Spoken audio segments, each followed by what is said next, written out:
Joining me on the line as he does every Friday on the show, he works at CinemaBlend.com, kinda, and he does a hell of a good job, kind of.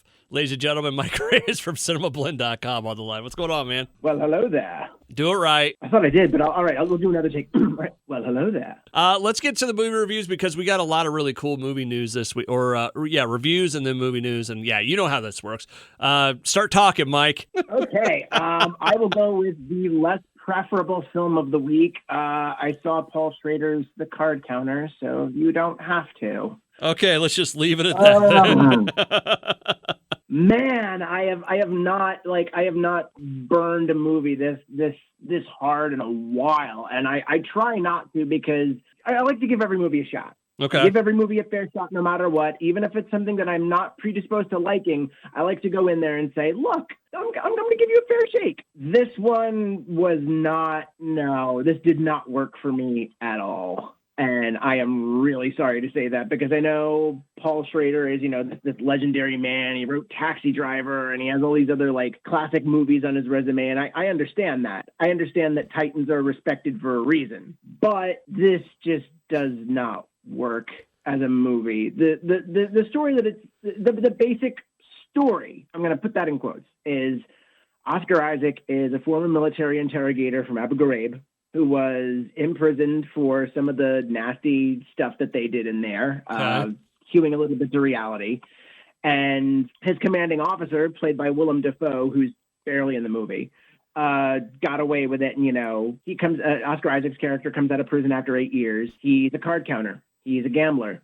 And he gets involved with professional cards. And along the way, he befriends someone who has ties to his commanding officer, played by Ty Sheridan, and a manager, I believe she's a manager in the professional card world, played by Tiffany Haddish. All right, everybody except Oscar Isaac is wasted in this movie for the sheer fact that the story has two different threads going on at the same time, and it doesn't know how or why it wants to merge them. It just sounds Oscar Isaac dumb. at the center of this. Just the best thing about it, though, and the sad thing is, Oscar Isaac has given a hell of a performance here. There's some really good scenes where he does get to use quiet, but maybe a slightly elevated tone when it comes to menace. He gets to be quietly menacing in this, and he does a really good job of it. And I like Tiffany Haddish. I like Ty Sheridan. Okay. And it's kind of funny because Oscar Isaac and Ty Sheridan were both in X-Men Apocalypse. And now I'm trying to think of which Ty Sheridan, Oscar Isaac movie I like better out of those two. But, Tiffany Haddish has such personality behind her, but I feel like if you give her an opportunity to do drama or an opportunity to branch out as a character actor, she would excel. This movie does none of that. It barely even lets her be funny. Okay. And then Ty Sheridan gets, some menace to his character, but because they don't tie the story that plays more on his side well enough into Oscar Isaac's main drive, it just, none of it comes together. And it's just, the movie ends on this lingering shot that's supposed to probably have a meaning. It's probably supposed to be like an exclamation point at the end of the sentence, but this is a movie full of question marks. Okay. You did it like a movie thing there. I mean, if you really want me to go full Gene Shalit, I could say the card counter is a couple cards short of a full deck. So just, I was trying to read real quick what this was about when you were setting it up, right? And on Wikipedia, I misread it, and I thought it was going to be about something completely different. You want to know what I thought it was going to be? Oh, yes. The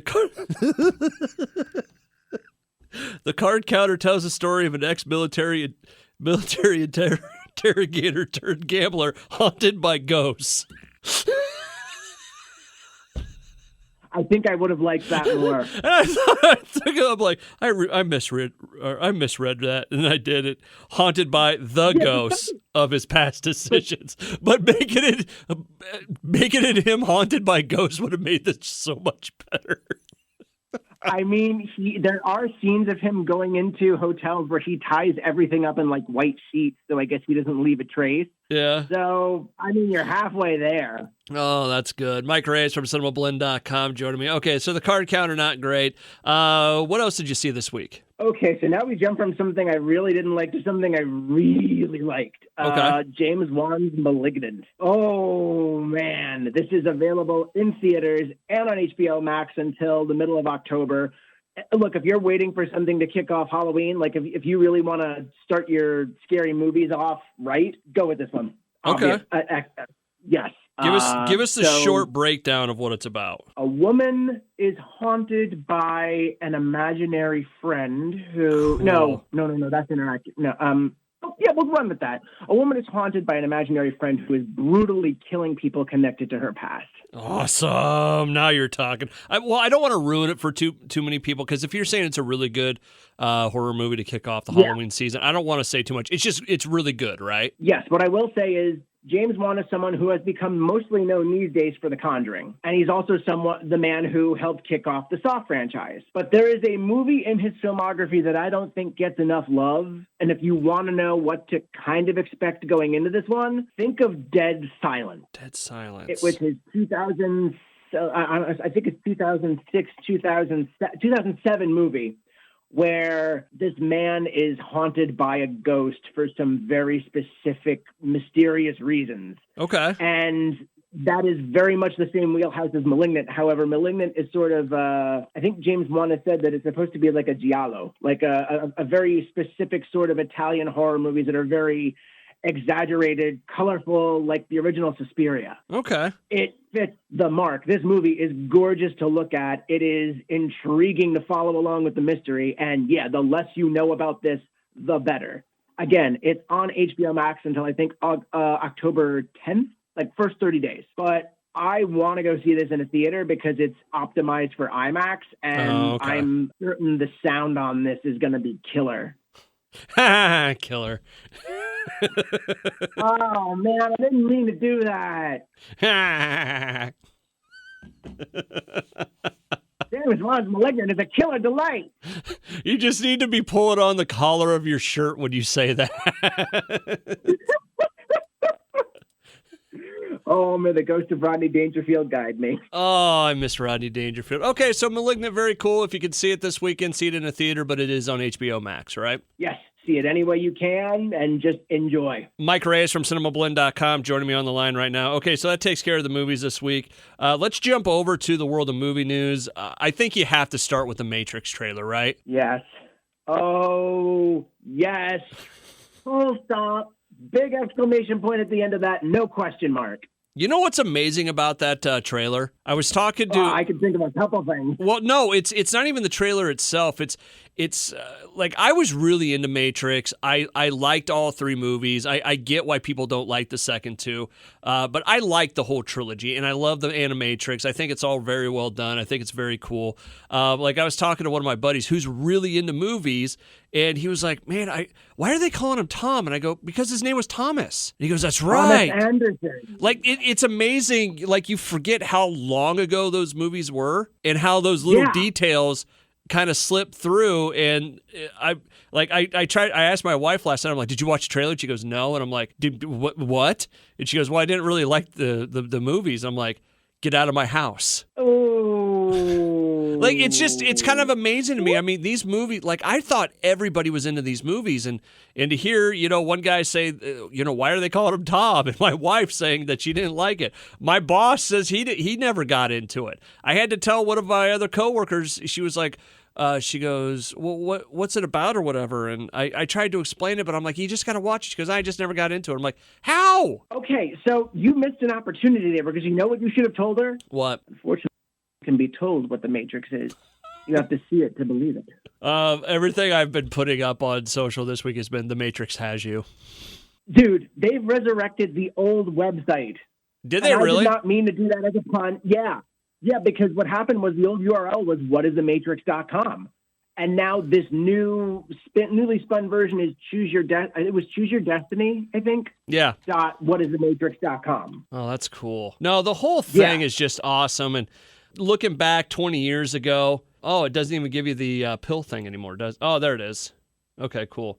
Anyways, no, I mean... there's something else we got to...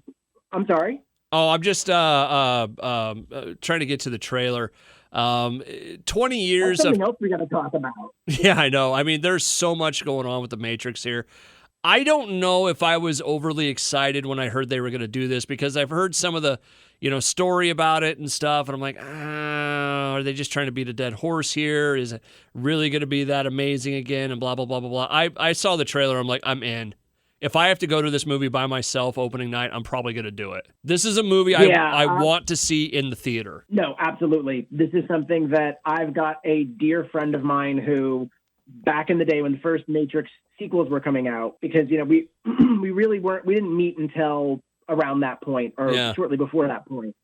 When the Matrix sequels were coming out, we were all pumped and reading about the rumors. Like, do you remember some of the rumors that were coming out about the sequels? The original sequels, or this one? The original sequels, because there was a really cool rumor that said, oh, we're going to get to see past iterations of the Matrix, so we might see like what the Matrix could look like in the 1980s. I remember, the only part like that I remember is somebody brought up, they're like, the potential for sequels for this is amazing, because if you have 6 iterations of the one, you could go back and do a trilogy with all of those. Yeah, but also I believe I think Lana and Lily were setting the table for sequels way earlier than that, because there is a character in Revolutions I think is going to become very important. I cannot confirm it, but I was going back and just digging through some details about Revolutions and Enter the Matrix, the video game that has like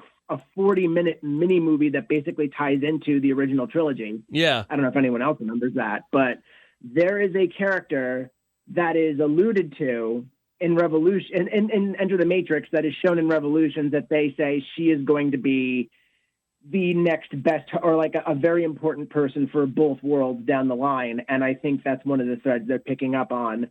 I've got so many questions and so many theories that I'm going to be running on the site. Well, I've got to run them through my editors first, but I have a feeling they're going to like what I'm putting down. There's just so much excitement that I have for this movie, and it reminds me of when those first sequels were coming out. That's awesome. We could probably sit around and talk about this forever, but the trailer is great. What was I going to say? I had a theory about it the other day I was going to tell you. I was actually going to call you and tell you.